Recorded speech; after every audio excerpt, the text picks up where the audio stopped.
Michelle Hadley was born in 1985 in Ontario, California, a city located 40 miles east of Los Angeles.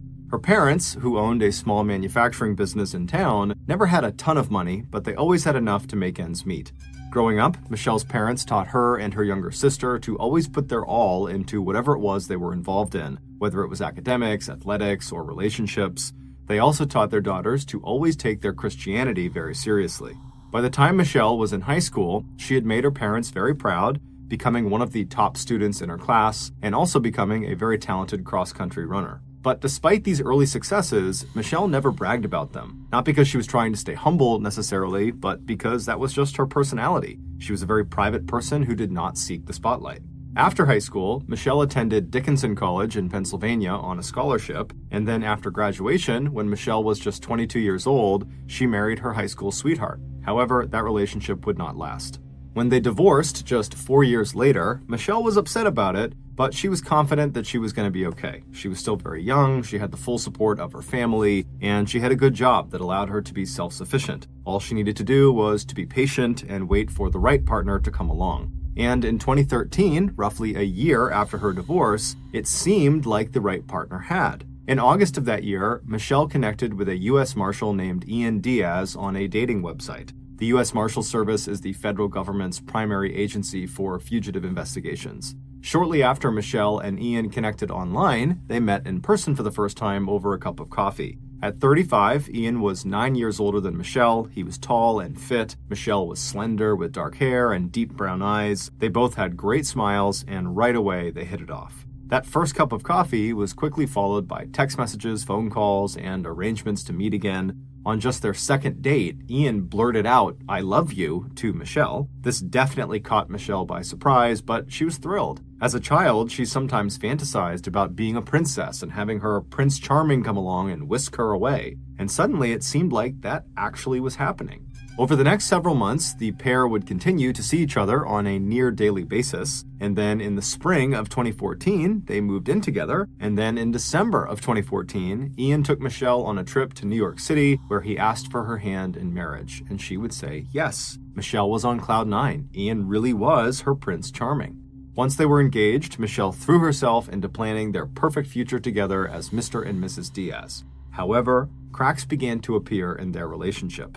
Michelle would later say that Ian had pressured her to take a $20,000 pay cut to leave her job that she loved and take a marketing position at a place he loved and had once worked himself, Disneyland Resort in Anaheim, California. She also said that Ian began asking her to wear more revealing, sexier clothes, and he wanted her to get acrylic nails and get her belly button pierced. It wasn't Michelle's style, but since she didn't want to disappoint her future husband, she would, from time to time, put on the crop tops and short skirts just to make him happy. But despite doing that, Ian never really did seem happy, and eventually he would open up to her about some of his deeper sexual fantasies. He told Michelle that what he really wanted to see was her having sex with other men. At first, Michelle was stunned and said, "No, absolutely not." But despite her refusal, Ian brought the subject up again and again, each time with a little more insistence, and then finally, Michelle agreed. On Valentine's Day 2015, with enough cold medicine and alcohol in her system to lower her inhibitions, Michelle had sex with a stranger that she believed Ian had recruited on Craigslist. What Michelle didn't know was that Ian had filmed the entire sexual encounter, and then afterward, he wanted to watch it with her. Michelle was horrified. She begged Ian to destroy this video, but Ian refused and said, "No one forced you to do it." But despite these huge issues in their relationship, they did not cause the couple to end their engagement. In fact, these issues only seemed to bring the couple closer together, if for the wrong reasons. As Ian became more and more controlling of Michelle, Michelle became more and more emotionally dependent on Ian. And so with that in mind, in June of 2015, 8 months before their wedding date, Ian and Michelle took out a mortgage together and they moved into a brand new 2-story condo in downtown Anaheim, California. It was Michelle who came up with the entire $14,400 down payment, but she didn't care. She and Ian were both so excited about a change of scenery to hopefully get their relationship back on track. Just weeks after moving in, all of the excitement of the new place was gone, and in its place were all of their old unresolved issues. Soon, minor disagreements became major arguments, and major arguments turned into vicious accusations of infidelity and betrayal. Finally, the fights turned physical. When Michelle threatened to leave, he held her down on the bed while she tried to kick and claw her way free.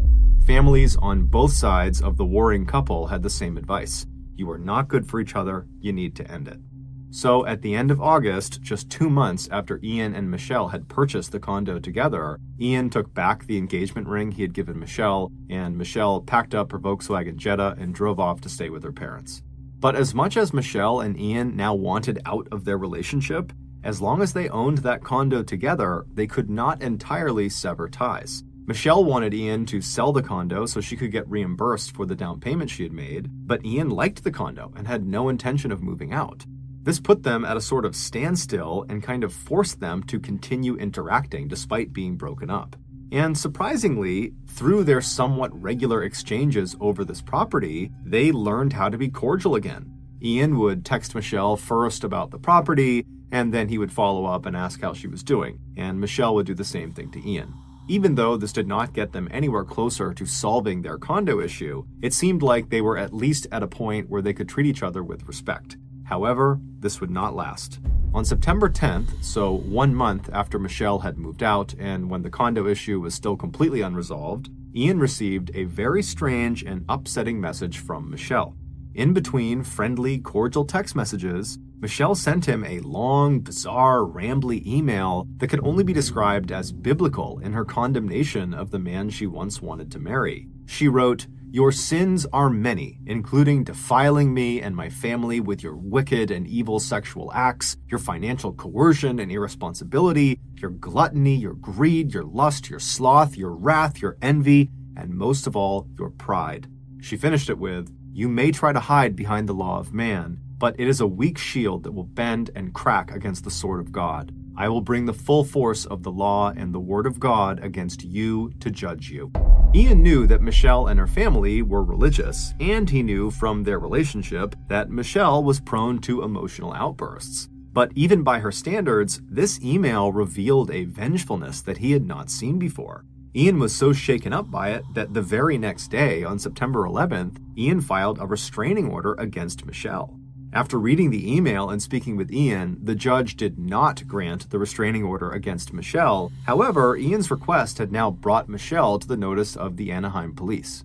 Shocked that she had even been the subject for a restraining order, Michelle immediately hired an attorney to handle all interactions with Ian, and Ian would hire an attorney as well. And by November of 2015, the lawyers were finally able to work out a compromise with the condo that would allow Michelle and Ian to finally move on from each other.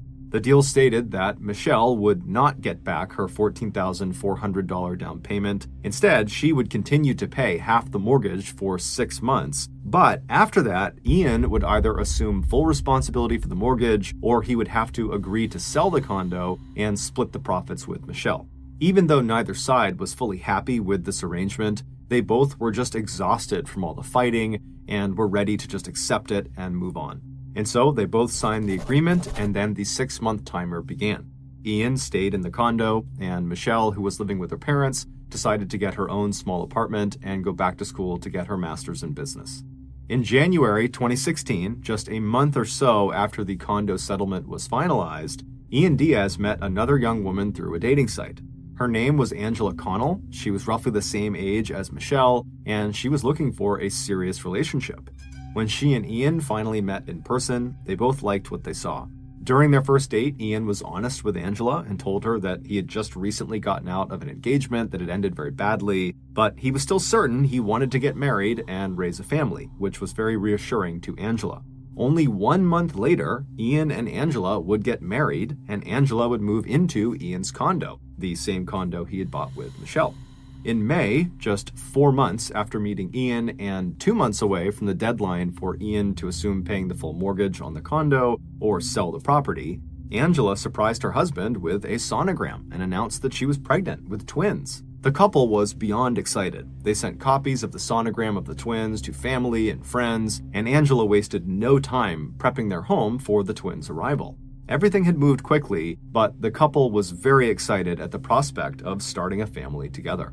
Later that month, on May 22nd, Angela was at the condo alone when she hopped on her computer to check her email. Once her inbox loaded, she noticed there was an email from a man named Jason Ray. She didn't recognize the name, but at first glance, it looked like a real email from a real person, not some spam message, so she clicked on it to see what it was. And the words she read sent a chill through her body. The email was definitely not spam. It was a personal message intended for Angela, and whoever this Jason person was clearly knew personal details about her and her husband. The email, which was littered with biblical references, explained to Angela that Ian had been unfaithful to her and that he didn't love her and he never would. Jason also told her that Ian was going to harm her if she didn't leave him immediately. And the email closed by telling Angela that she and her husband had sinned against God. Angela stared at her computer screen for quite a while, wondering what she should do. Eventually, after reading it a few more times, she decided it had to be some sort of sick joke and that the best thing to do was just to ignore it. So she deleted the email, shut her computer, and she walked away. The next morning, Angela logged back onto her computer, and when she opened her email, there was a new email from Jason Ray sitting at the top of her inbox. Angela thought about not even opening it and just deleting it, but her curiosity got the better of her and she clicked it open. Once again, the message was aimed at trying to convince Angela to leave Ian. It was full of biblical references, and at certain points it didn't even make any sense. But there was a new twist to this email versus the one she had received the day before. In this email, the sender, Jason, clearly references Michelle, Ian's ex. Jason would write that Angela was Ian's Eve, and Michelle was Ian's Lilith. According to a particular interpretation of Jewish folklore, Lilith was the first wife of Adam from the famous Adam and Eve story. But Lilith was banished from the Garden of Eden for disobeying Adam, at which point God made Eve out of Adam's rib, and then Eve became Adam's wife. While somewhat confusing, the message Jason was sending Angela was fairly clear. Angela was not meant to be Ian's wife. Ian's true wife was Michelle. Angela didn't know anything about Ian's ex, Michelle. All she really knew was her name and that she existed. But despite the lack of insight into who Michelle was, Angela couldn't help but think, this email sounds an awful lot like something a deeply scorned lover would send. And so that night when Ian got home, Angela showed him the latest email from Jason Ray and told him, I think this is your ex, Michelle. At first, Ian was confused. He and Michelle had settled their issues. They had moved on, so why would she write this? But after reading the email a few more times and seeing all the over-the-top biblical language that Michelle had previously used in emails to him, he became convinced as well that this probably was Michelle. However, he told Angela that Michelle was very mercurial and that she must have just gotten worked up about something and she's overreacted. That's why she sent these emails, and she's likely to calm back down and they will never hear from her again. However, he told Angela if the emails do continue, please let him know and he would go to the police. For the next several days, Angela checked her email, but no strange emails came through. But roughly a week after that first Jason Ray email arrived, Angela received another email from Jason Ray, and this time the subject line simply said, die. The body of the message read, I hope you are scared of death tomorrow. Be prepared, don't sleep. Be watchful of the daughters of God. We will steal your child and we will watch as it dies. Within minutes of receiving this email, Angela received a barrage of others from Jason Ray, as well as from other account names she didn't recognize, like Lilith Truth. And all of these messages included the threat that Angela was going to be harmed in the coming days, and there was nothing she could do to stop it. Angela was horrified and was starting to wonder if this really was something Michelle could be doing. It just felt so evil. Then she noticed at the bottom of one of the emails she had just received that it literally said, from Michelle. It looked like the signature had been automatically entered into the email template, and then Michelle must have just forgotten to delete it before sending. Or, as Angela and Ian stared at it and discussed what it could mean, they thought, well, maybe she left it in on purpose. Maybe she wants us to know this is from her. Either way, at that point, Ian and Angela felt fairly certain that Michelle was really behind this, and so they printed out all of the nasty emails Angela had received to date, And they took that along with the email Michelle had sent Ian the year before that was very biblical in nature. And they took all of that to the courthouse, and Ian would file another restraining order against Michelle. A few days later, on June 6th, 2 police officers went to Michelle's residence and literally handed her the order to appear in court for this restraining order. The date was set for June 17th. But that night, and over the course of the next several days leading up to this court appearance, Angela continued to receive dozens of emails from Jason Ray and Lilith Truth and other anonymous accounts threatening to make her pay for having filed this restraining order. Even though Ian told Angela that there was just no way Michelle was actually going to hurt her, Angela couldn't help but feel terrified and was afraid to leave the house. Finally, June 17th arrived, and Angela and Ian arrived at the court alongside a huge group of friends and family members who were there to support them. When Michelle walked in with her lawyer, she was met with boos and hisses from all of these supporters, and then once court was called to session, Angela and Ian outlined what had been happening over the last couple of weeks, and they showed the judge the stack of all these emails. The judge reviewed the documents and then turned to Michelle and asked her what she had to say for herself. And she would say, "I didn't send those emails. I don't know what's going on. I didn't do this." But the judge wasn't buying it, especially given the fact that Ian had previously filed for a restraining order against Michelle for threatening emails. And so this time, the judge did grant the restraining order, prohibiting Michelle from having any further contact with Ian or Angela. Angela and Ian were thrilled, and when they walked out of the courtroom, they felt confident that this nightmare was finally behind them. But within hours of getting home, Angela started receiving more emails, and immediately they contacted the Anaheim police to report that Michelle was already violating her restraining order. But since the emails they were receiving now were not signed by Michelle, there was no way for the police to prove that Michelle was in fact violating her restraining order. And so for several days, the ferocious, threatening, biblical emails continued, and there was seemingly nothing Ian or Angela could do to stop it.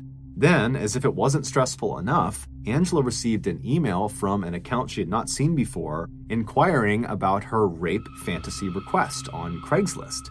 Angela did not understand what this person was talking about, but eventually, when she went online and investigated, she discovered there was an entire marketplace of people posting ads on Craigslist seeking partners to take part in a rape fantasy.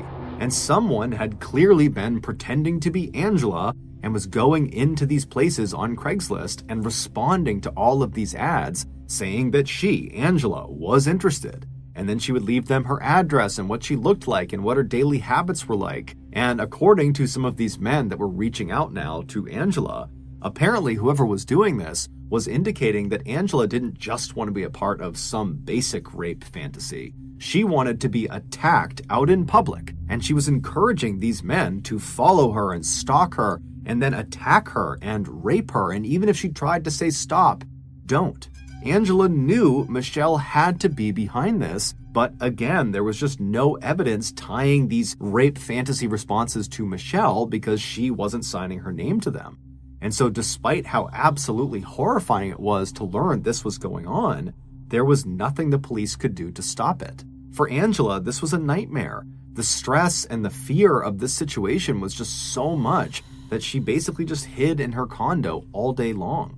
But on June 24th, so 1 week after the court appearance and just a couple of days after first learning about this rape fantasy ad, Angela had to leave the condo to go out and run a few errands. And so she gathered up her things and she called Ian, who was at work, to let him know that she was heading out in case anything happened to her. And then she left her condo. She went downstairs to the large parking garage underneath their development where residents could park their cars. She hopped in her car and she drove up the ramp out onto the street and then went about her day, running her different errands, and it was totally uneventful.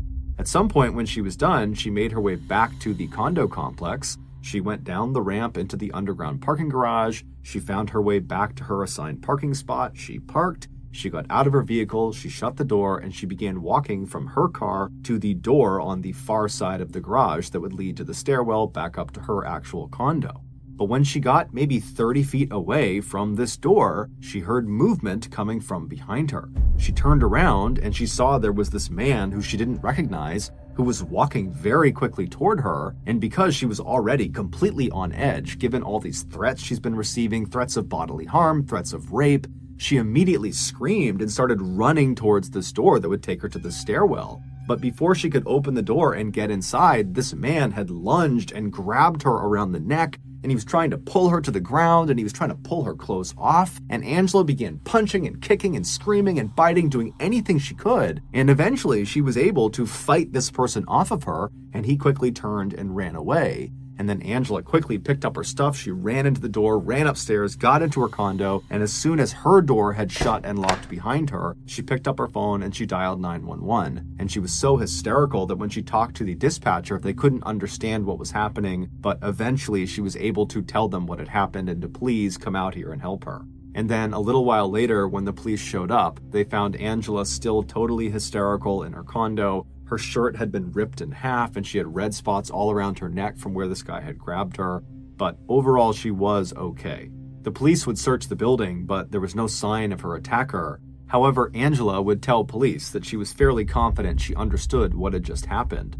She explained what was going on with her and her husband's ex, Michelle, and how despite this restraining order against her, she was clearly signing Angela up for these rape fantasies on Craigslist. And so most likely this man who had attacked Angela down in the garage was only there because of this rape fantasy ad. The police took down her statement, and then that night they would go to Michelle's residence and they would show her a search warrant that authorized them to search all of her devices, her phone, her laptop, all of them. And when Michelle turned them over and gave up all of her passwords, the police were able to find enough evidence that she was behind the harassment of Angela and Ian that they arrested her on the spot. Angela and Ian were relieved when they heard the news, and that night, while Michelle was in jail, the threatening emails completely stopped. However, the following day, Michelle posted bail, and within hours of her being free again, Jason Ray and Lilith Truth began bombarding Angela's inbox again.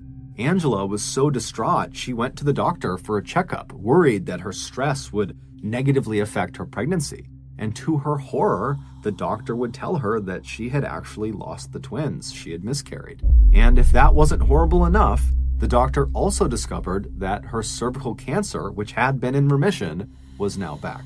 While Angela and Ian grieved the loss of their unborn children and wondered what they would do about Angela's cancer, the horrible emails continued. And men kept showing up at their front door, asking to come inside for violent sex with Angela.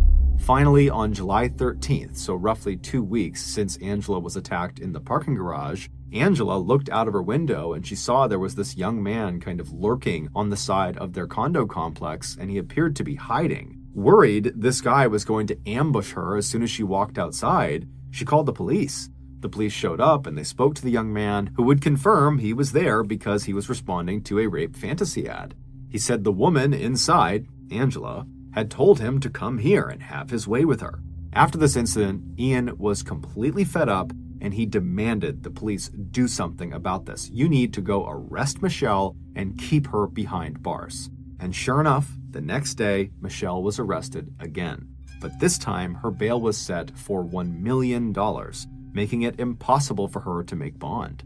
Angela and Ian finally were able to breathe a sigh of relief, although they didn't know exactly what she would be charged with or what the legal outcomes would be. For the time being, so long as Michelle was in jail, they knew they were safe. Except Michelle was completely innocent. Yes, she did send that first fire and brimstone biblical email the year before in September, the one that led to Ian filing that first restraining order request that was denied. But after that, she had lawyered up and not had any contact with Ian or his new wife. In fact, the first time Michelle had ever even laid eyes on Angela Diaz was on June 17th when Michelle was in court for that second restraining order request against her, which caught her completely by surprise. She had totally moved on with her life at that point and was dating other people and focusing on school, so when she was asked to come in and defend herself in court, she barely knew what to say. It didn't make any sense. And then when Michelle was arrested for the second time and couldn't make bail and so had to just sit in jail till her court date, her family hired a lawyer to investigate and figure out who was actually behind the harassment, because it wasn't Michelle. And what their lawyer would discover was truly shocking. Every horrible, threatening email that was sent to Angela's inbox was sent by Angela. The rape fantasy ads on Craigslist? Angela. The supposed attempted rape attack on Angela in her parking garage? That was completely made up. It never happened. She made those marks on her neck. She ripped her clothes off. It had all been an elaborate setup by Angela and by Ian. They had been in on this together. At the time they launched this frame job of Michelle, they were only a few weeks away from that 6-month deadline that Ian had to either sell the condo and split the profits with Michelle or take over the whole mortgage. And apparently, Ian and Angela believed their plan would result in Michelle losing her claim to the condo, and their legal agreement around the condo would become null and void, thereby saving Ian from being forced to sell the condo or having to potentially pay a higher price for it. The pair were so convinced this plan was going to work that Angela even lied about being pregnant. It was all a ruse to make it seem like Michelle's harassment had led Angela to lose her pregnancy. She was also lying about having cancer. Michelle's lawyer quickly uncovered lots of these holes in Ian and Angela's plan, and finally, after Michelle had sat in prison for 89 days after that second time she was arrested, she was released.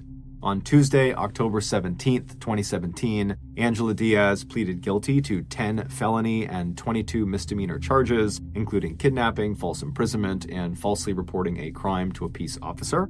She was sentenced to 5 years in state prison. Ian Diaz was not charged with any crimes at the time and continued in his job as a U.S. Marshal. But 2 years later, on December 20th, 2019, Michelle filed a civil rights lawsuit against Ian, alleging that he was in fact the mastermind of the plot that resulted in her wrongful imprisonment. She also brought charges against the Anaheim Police Department for their failure to properly follow up on evidence they discovered early in the investigation that showed the threatening emails Michelle was accused of sending, in fact, originated from the Diaz household. On Friday, May 3rd, 2021, the Anaheim police announced they had reached an undisclosed cash settlement with Michelle, and then a little over a week later, on May 13th, Ian Diaz was arrested and charged the following day with 1 count of conspiracy to commit cyberstalking, 1 count of cyberstalking, and 1 count of perjury for his false testimony in a deposition in connection with a federal civil lawsuit. If convicted, Ian faces a maximum penalty of 5 years in prison on each of the counts. His case is still pending. Since her public exoneration back in 2017, Michelle has gone on to finish her MBA, she has left California, and she found a great job in marketing with a beauty company. On the afternoon of October 16th, 1991, a 36-year-old man named Enrique Martinez bent down, pulled out his pocket knife, and he carefully cut through the stem of a mushroom that was growing right next to a mossy log. And then after freeing this mushroom, he put it inside of his wicker basket with the other mushrooms he had collected in the area. And then Enrique stood up and just took a minute to take in the unbelievable view of this lush green valley right below him.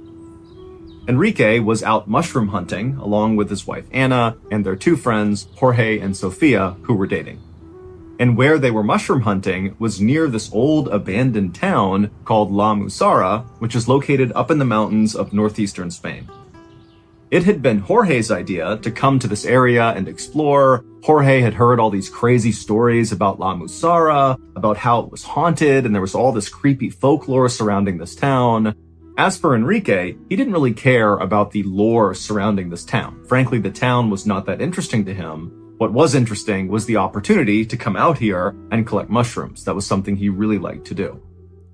Enrique and his wife Anna lived in this very busy port city in Spain called Tarragona, and so their lives day to day were very hectic. Enrique, he worked at a bar as a bartender, and so every night he was surrounded by hundreds of people coming in and out. And so having a chance to come out here and be in nature at peace and collect these mushrooms just sounded too good to turn up. Enrique stopped staring at the valley right in front of him, and he turned around and continued to scan the mountainside for a particular type of mushroom that grew in this area. It was called the bloody milk cap, which was known to be great for grilling. It paired well with meat. And so Enrique's plan was to go out on this mushroom hunting trip, and when they got back, he wanted to cook a feast using these mushrooms for his wife and his friends. The group slowly made their way uphill until they finally saw the outskirts of the abandoned town, La Musara. La Musara was more than 900 years old, and now it was just a collection of crumbling ruins, some dating back to prehistoric times. La Musara had never been a big town. At its peak, it had about 300 residents. But the last of the remaining residents of this town had finally fled 40 years earlier, and so now it was a ghost town. The group made their way over to one of the buildings that was right on the outer perimeter of La Musara. It was basically just a foundation with 3 walls still standing, there was no roof, but the friends, they went over to this building, and from right next to it, they were able to look straight down the main drag of La Musara. It was basically just a dirt road that went straight out, and all along the road were other kind of ruined foundations of where buildings used to be. And fairly far down this road, maybe 200 feet away from where all the friends were standing, was the center of La Musara, which was marked by this big church with a huge steeple, and the church was actually in decent shape. It had not totally crumbled onto itself like the rest of the buildings around it. And then behind the church, somewhat visible from where the friends were standing, was this overgrown cemetery, and then kind of off to the side of the church was this pond that was also very overgrown, and it was full of croaking frogs. Enrique and his friends just stood there next to their dilapidated building, staring at La Musara in silence. Now, they knew this place was going to be very creepy. People had said it was haunted, and that was a big reason why Jorge wanted to come here. But now seeing it in person, really the creep factor was much higher than they expected. It really did look like a spooky place. And then adding to the spook factor was very clearly, as they were looking down this main road, the friends could see this mist kind of starting to envelop the town. Jorge had told the friends when he was doing his research about La Musara that the mist was really a trademark of this town. That at night, it basically got completely consumed in white mist. But now the friends are looking down this road, it's the middle of the day, and already the mist is starting to come in. Finally, Jorge broke the silence and said, "Hey, I want to show you guys something." And he grabbed his girlfriend Sophia's hand, and he began kind of jogging down the main road in the direction of the church. And so Enrique and Anna followed behind. And after only walking maybe 10 or 20 feet, Enrique happened to turn around and look back where they had just been standing next to this dilapidated building, and already he couldn't see that building because this fog had rolled in and totally obscured his view. Enrique couldn't help but feel a little uneasy, again, because he thought the fog was supposed to come in at night, and it's broad daylight, and here we are, totally covered in fog, but he shook it off thinking, what's the big deal? And so Enrique turned back around, and he and Anna hustled to catch up with Jorge and Sofia, who by this point had stopped a little farther down the road, off to the side, where there was this strange rectangular rock that was maybe 2 feet tall, just kind of jutting up out of the ground. And when Enrique and Anna made it to Jorge and Sofia, Jorge placed his hand on the top of this strange rock, and looking very satisfied with himself, he would tell his friends, "This is the Sis Stone, and people say it contains dark powers." The Sis Stone was actually one of the oldest things in all of La Musara. Back in the day, Muslim armies used to march through La Musara, which actually got its name from this. La Musara means the place to march. And so these armies, as they would pass through La Musara, making their way to the valley down below, they would always stop at the Sis Stone because they believed it had magical powers that could help them defeat their enemies in their upcoming battles. Now, the Muslim armies were long gone by this point, but the Sis Stone was still there, and people still said that it contained that kind of magical power, that there were dark forces at work inside of the stone, and so to touch it was very risky. In fact, some people said, if you touched the Sis Stone, you could be sucked into this parallel world full of all these demonic entities. And so as Jorge told the group about all this history surrounding the Sis Stone and how no one should touch it, remember, he's got his hands squarely on the Sis Stone the whole time. And so when he finishes telling the story, he looks at the others and said, "Come on, somebody else touch it." Jorge's girlfriend, Sofia, said, "Absolutely not. I'm not about to tempt evil spirits here." But Enrique's wife, Anna, said, "You know what? I'll touch it." And so Jorge smiled, he pulled his hand off the Sis Stone, and Anna, she walked forward, she took a deep breath, and then she placed her hand on the stone. And for a second, the whole group just held their breath, like something was going to reach out and grab Anna and pull her into the stone. But nothing happened, and a minute later, Anna had pulled her hand off, and the whole group was laughing. But just a couple of seconds later, Enrique, who had been laughing along with the group, suddenly noticed that the frogs in the pond near the church, a little farther down the road from where they were suddenly so much louder. It was almost like when they touched the stone, it had maximized the volume of these frogs. And so Enrique, he turned his whole body and began staring down the road through the mist and fog at this pond, and he could kind of barely make it out. He was trying to see if there was something obvious causing these frogs to kind of go crazy. But as he stared at this pond, which again, he could barely see, right behind it was the church. But there was lots of fog kind of blocking the church. And for a second, the fog kind of parted, and Enrique got a full shot of one of the windows of this abandoned church. And in the window was this dark figure just standing there staring at Enrique and his friends. And Enrique, he sees this thing in the window, and in a second it was gone. And then the fog rolled back in, covered up the window, and Enrique couldn't see anything anymore. And so Enrique just stood there in stunned silence, having no idea if what he just saw had really just happened, or if it was in his imagination or something. But before he could even try to process what had just happened, he heard his name being called. And so he kind of snapped out of it, and he turned back to the group, and it was Anna, who was now jokingly saying, "Come on, Enrique, touch the stone too." Enrique quickly scanned Anna, Sofia, and Jorge's face, and they were all smiling and laughing still, and so clearly none of them had seen this figure in the window. And so Enrique, he kind of just looked at all of his friends, and then he looked back in the direction of the church and this window, which again he couldn't see because the fog was blocking it out.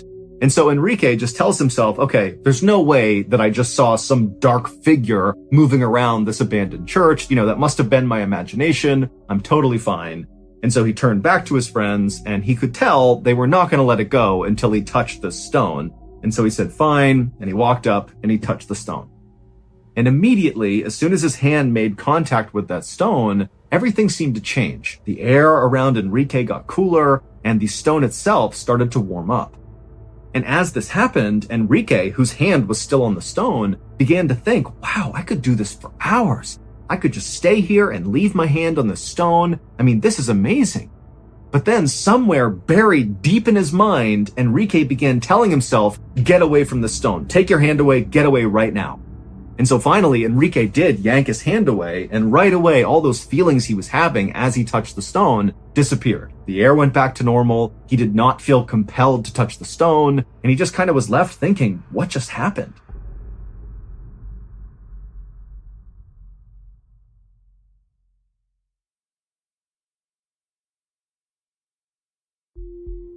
And so Enrique's wife, Anna, along with Jorge, they were both grinning at Enrique, waiting for him to tell them about what it was like to touch the cyst stone.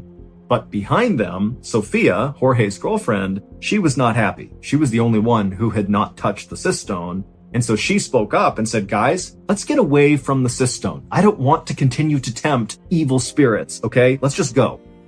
And so Jorge threw his arm around Sofia and told her to lighten up, and then said, come on, let's do some more exploring.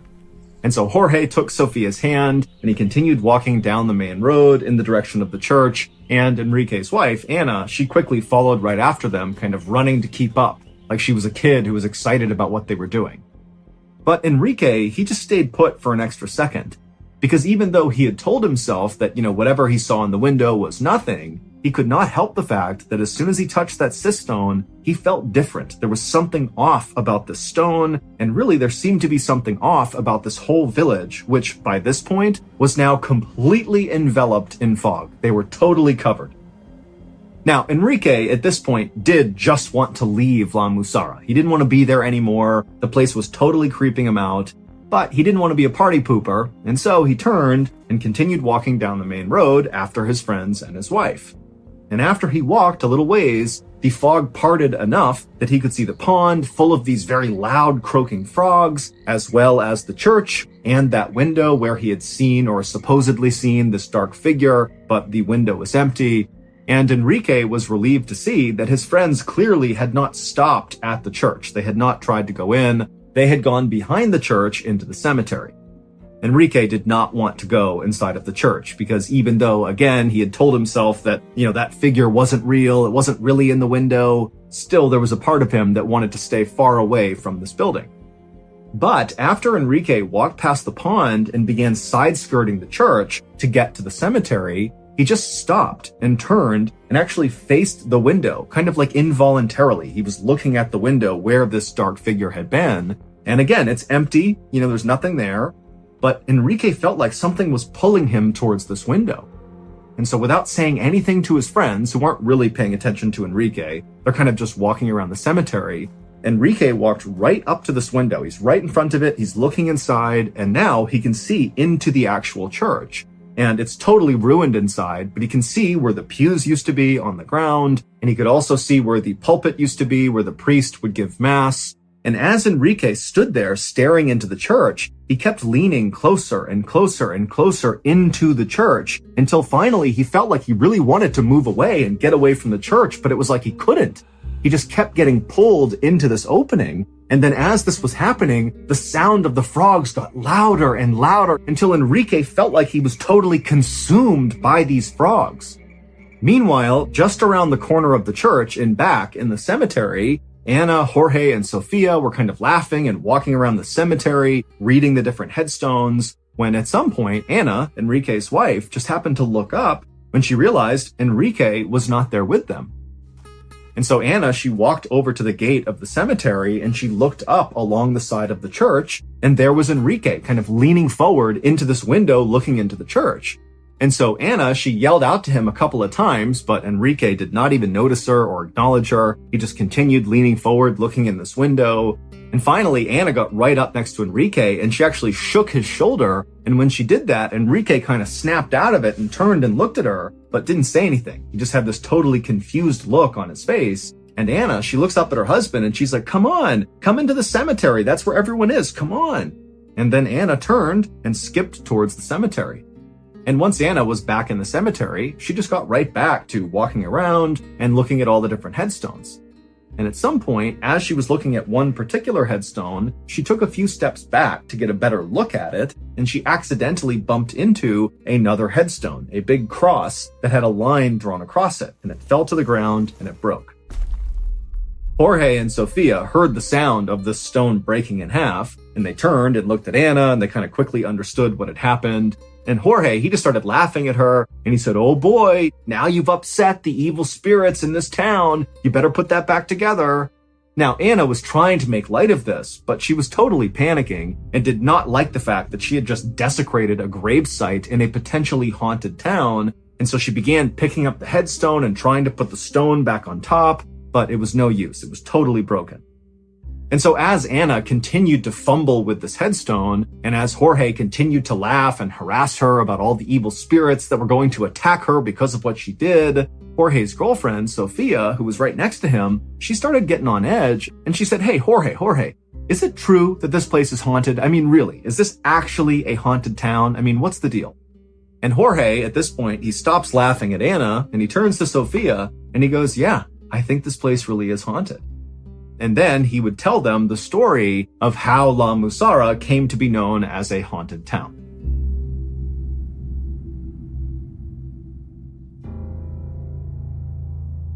Back in October of 1873, there was a civil war happening in this part of Spain. And one of the rival armies was using the caves in the mountainside kind of near La Musara as sort of makeshift field hospitals for their wounded. And one night, a very famous general named Cercos was wounded in battle. He was brought into one of these caves, and that was where he died. Now, Cercos was a beloved leader, and so the people inside of this cave really wanted to give him a proper burial, but they knew they had to keep his death a secret. Because if it got out to the rest of the men that their leader had died, it would be totally demoralizing, and it would really give their enemies a victory. And so the 6 people inside of this cave, they built a coffin and placed Cercos inside of it. And then early the next morning, when it was still dark out, these 6 carried the coffin with Cercos inside of it up into La Musara, and they buried him secretly in the cemetery behind the church. Weeks later, 5 armed rival soldiers climbed up the mountain into La Musara to look for General Cercos. They didn't know that he had died in that battle. In fact, really, besides those 6 people that saw him die and secretly buried him, nobody knew he was dead. And so these soldiers actually thought Cercos was hiding out in La Musara. And so these soldiers began busting into all the civilians' homes in La Musara and ripping them apart, looking for this general, and they'd send the people out into the streets and tell them they're going to kill them unless they give up information about where this general is. And finally, after about an hour of this, an elderly man who lived in La Musara had just had enough, and he stepped forward and he told the rival soldiers that General Cercos was dead, that he was buried in the cemetery behind their church. But the rival soldiers didn't believe the man. They said, okay, show us proof. But the elderly man said, well, I don't know exactly where he was buried in the cemetery. I just heard that's where he was buried. And so the soldiers said, okay, get everybody over to the cemetery right now. And so all the townspeople made their way over to the cemetery and the soldiers followed them. And then once they were there, the soldiers demanded that the townspeople begin basically digging up all the graves to find Cercos. And as the townspeople began to dig, the sound of the frogs in the nearby pond began to get louder and louder and louder until finally the leader of these rival soldiers actually stepped away from all the chaos happening in the cemetery and walked over to the pond and began firing his gun into the water to get the frogs to stop. But they wouldn't. They actually only got louder and louder. And so the leader of these rival soldiers finally just gives up on trying to quiet down these frogs, and he turns around and walks back into the cemetery, and he finds all the townspeople have stopped digging. They've basically dug up every grave, and they haven't found Cercos, and they're just kind of waiting to see what happens next. But the leader, as he looked across this graveyard, he noticed there was one grave that very conspicuously had not been touched. Everything around it had been dug up, but not this. No one had touched that grave. And so the leader said, go, dig that one up. But immediately the townspeople kind of took a step back and acted like, no way, we're not going near that grave. And so finally, a townsperson actually stepped forward and said to the leader of these rival soldiers that that grave contained this old woman who had died recently, who everyone suspected of being a witch. And so it was dangerous to try to dig her up. But the rival soldiers did not care at all about this. They just raised their guns and demanded the townspeople dig that grave up immediately. And so they would. They would go over, they would unearth this coffin, and then the rival soldiers would pop open the lid. And as soon as it was open, everybody went silent. Because this woman, who had died weeks earlier, looked totally preserved. She was laying on her back and her skin was very pale, but it had not begun to rot yet. Even her cheeks still had a kind of pinkish hue to them, and her lips were open partway, as if she had been buried mid-sentence.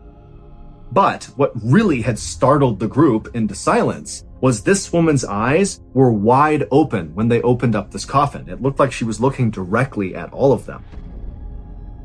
And so after a couple of seconds of the silence from seeing this woman for the first time, the townspeople began to cry and scream and back up away from this coffin. And the rival soldiers, they were startled too by this woman's appearance, but they were more angry than anything else, because by finding this woman in this grave, it meant they had not found the general. And so out of frustration, the rival soldiers grabbed this old woman's body, this witch's body, and they pulled her out of her grave, they strung her up to a tree, and they just sat there shooting at her constantly until her body had basically been obliterated by all the bullets. And then finally, when the soldiers stopped shooting, they realized everything had gone quiet. Just a second earlier, the cacophony of these frogs croaking in the pond that had been so loud it was like totally overwhelming had now completely ceased, and it was like the town had gone absolutely still. And this stillness and quietness was so unsettling for these soldiers that they actually just turned and fled right there without saying a word to the townspeople. And then once the soldiers were all gone, the townspeople got to work reburying their dead. And at some point, one of the townspeople jumped into the grave where the witch had been, and when they landed in the dirt at the bottom, their foot actually sunk down an extra foot. They had landed on something hollow and crashed into it. And what it was another coffin. There was another coffin buried below this woman's that the soldiers had not seen. And this secret coffin belonged to General Cercos. when those 6 people had secretly buried General Serkos, they had just placed his coffin at the bottom of an open grave that was about to be filled with somebody else's coffin. They put it in, they covered up his coffin with enough dirt that no one could see it, and then the next day, the townspeople lowered the witch in her coffin into that grave without realizing General Serkos was below it, and then they filled it in, and then they placed a headstone on her grave, but because they thought she was a witch, they decided not to write her name on the headstone. Instead, they just etched a horizontal line across her headstone. And so after this incident with the rival soldiers desecrating this woman's grave and her body, La Musara was never the same. People in the town began dying left and right, and their soil went bad, so they couldn't plant any crops, and then all these insects came through the town, and then all these plagues of illnesses and diseases came through, and so it wasn't long before La Musara had developed this reputation of being cursed. And by the 1950s, that curse apparently had driven the last few people out, officially making it a ghost town.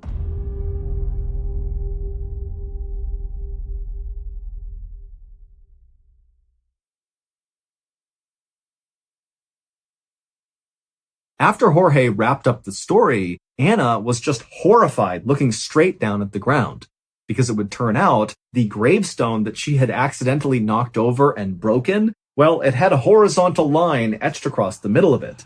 It was the witch's headstone. That was the one she had broken. And so suddenly feeling totally spooked, Anna was about to yell to Jorge and Sofia that she wants to leave now, when she happened to glance over at the base of one of the cemetery walls, and she saw the perfect bloody milk cap mushroom, the exact type she knew her husband was looking for. And so Anna walked over, she picked this mushroom, and she turned around to show it to Enrique, but Enrique was not in the cemetery. And so right away, Anna thought, wait, did my husband ever actually follow me back down into the cemetery after I saw him by the church? She couldn't remember. She thought he followed her, but she wasn't sure. And so Anna yelled out for Enrique, but he never called back. And so she turned and looked over at Sofia and Jorge, who she could barely see through the fog, and she asked them, hey, have you seen my husband? Is he in here? Did you see where he went? And they both said, no, we have no idea. And so Anna, who at this point was now really starting to panic, because this whole situation in La Musara was getting pretty spooky for her, and so she just dropped the mushroom and took off running out of the cemetery. Now, Sofia and Jorge did not really know what was going on. They didn't understand the urgency that Anna was feeling to find Enrique, and so they saw her take off to go find Enrique, and they just kind of casually walked on after her. And when they turned the corner and they exited the cemetery and began walking basically alongside the church, now again, the visibility is terrible from all this fog, as they moved along, they couldn't see Anna or Enrique, but they could hear Anna calling out for Enrique over and over again. And as they moved, Sofia and Jorge, they would see these shadows moving around in the fog. And they would think it was Enrique or Anna, but as they got up to where these shadows were, there'd be nothing there. And so Sofia, she began grabbing tighter and tighter onto Jorge's arm, and Jorge, who had been kind of joking about how this place was evil, was also now starting to feel a little bit spooked about what was going on. And so they began walking a little bit faster and faster in the direction of Anna's voice. And as Sofia and Jorge got closer and closer to Anna, the sound of the frogs in that pond began to get louder and louder and louder until Jorge and Sofia could barely hear Anna over the sound of these frogs. And then just like that, the frogs stopped. And all Sofia and Jorge could hear was the sound now of Anna crying. Now, Jorge and Sofia could not actually see Anna because of the fog, but they walked in the direction of her voice, and they ultimately found Anna crouched down with her back to them right in the spot where Enrique had previously been standing staring in that church window. And so Sofia and Jorge, they walked up to Anna and they reached down and they put their hands on her shoulder. And when Anna turned around, she was clutching Enrique's wicker basket containing all of his mushrooms. And with tears coming down Anna's eyes, she would say to her friends, "He's gone." Anna, Jorge, and Sofia would spend the next hour searching in vain for Enrique in La Musara, Remember, there's no visibility from the fog, and now it's getting dark, and so it's really hard to conduct a search for someone. And so after this hour was up, even though they had no idea where Enrique was or what happened to him, the friends decided that their best and really only move was to leave and go tell authorities. And when they did that, a massive search was launched all around La Musara for the next week. But despite this huge effort, nobody ever found any trace of Enrique. He just vanished, leaving behind that wicker basket that Anna had found. And so after this week of searching, the authorities finally called it off and told Anna that, most likely her husband must have wandered off and died somewhere, and at some point, hikers will likely discover his body. But Anna could not accept this conclusion. And so she continued to go back to La Musara to look for Enrique. And in January of 1992, so 3 months after Enrique had gone missing, Anna, Sofia, and Jorge returned to La Musara to do another one of these additional searches. And during the search, the friends were walking past the church and they passed by that same window where Enrique had been standing looking inside and also where his basket had been found by Anna. And the 3 friends, as they passed by, they happened to see into the church, and down on the main floor where the pews used to be and where the pulpit used to be, there were these 6 dark figures wearing robes standing in a circle, not appearing to be doing anything but just standing there. And immediately, Anna actually was really annoyed because she figured this must be a group of ghost hunters that were out here looking for something paranormal, because after Enrique went missing, his story made the news largely because he went missing in a town that's long been regarded as being haunted. And so because of his case, you had all these people coming to La Musara to go find ghosts or find whatever happened to Enrique. And so Anna, who was deeply offended by all these people who were coming out to La Musara to look for ghosts, because for Anna, this is not a game. Her husband really went missing here. So she goes right up to the window to tell these 6 people in robes off, get the hell out of here and have some respect. But when she went to the window and was about to yell in, one of the robed figures suddenly turned and looked up at Anna. And immediately Anna backed up because this clearly was not some ghost hunter.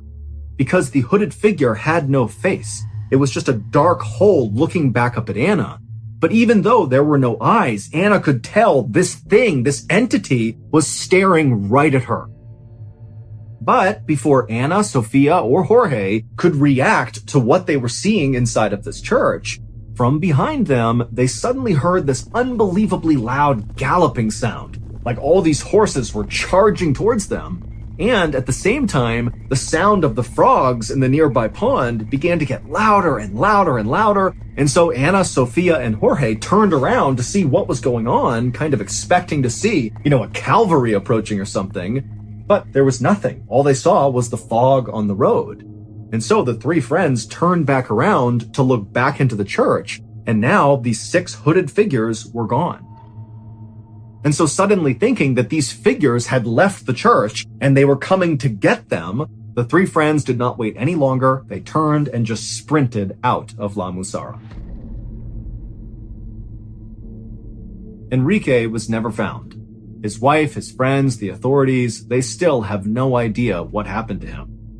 There have also been several other people who have gone missing in La Musara, and they too have never been found.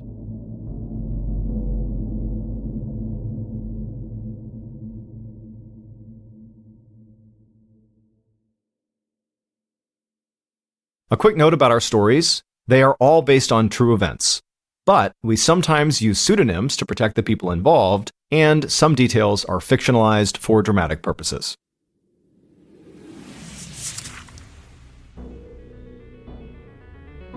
Thank you for listening to the Mr. Ballin podcast. If you enjoyed today's stories and you're looking for more bone-chilling content, be sure to check out all of our studio's podcasts. There's this one, of course, the Mr. Ballin podcast, and there's Mr. Ballen's Medical Mysteries, Bedtime Stories, Wartime Stories, Run Fool, Redacted, and Late Nights with Nexpo. All you have to do is search for Ballin Studios wherever you get your podcasts. To watch hundreds more stories just like this one, head over to our YouTube channel, which is just called Mr. Ballin. So that's going to do it. I really appreciate your support. Until next time, see ya.